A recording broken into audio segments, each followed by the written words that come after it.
Чуварите на традицијата Сдруженијето на граѓани Коледари и годинава традиционално бадни го одбележаа пред платото на Центарот за култура Трајко Прокупиев со музика, грејана ракија, бадникови гранчиња. Предходно присуствуваа на литургијата во соборниот храм Свети Никола и како и секоја година се избра кум на прославата Дарко Радевски.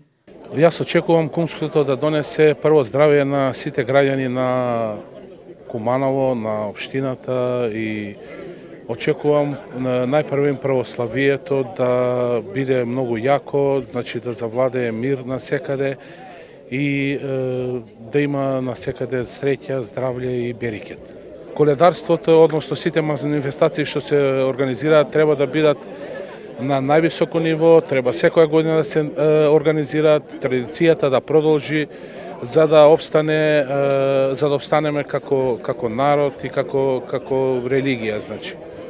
Па моја лична мотивација беше најпрвен да расширам позитивна енергија, да биде тоа се како еден вид енергија која што ќе ги сплоти сите луѓе, ќе направи мир и ќе направи радост и берекет во наша општина.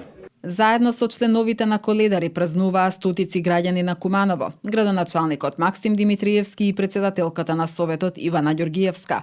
На прославата беа поделени и бадникови гранчиња, кои што пред 10 дена Сдруженијето ги набра во селото Косматац.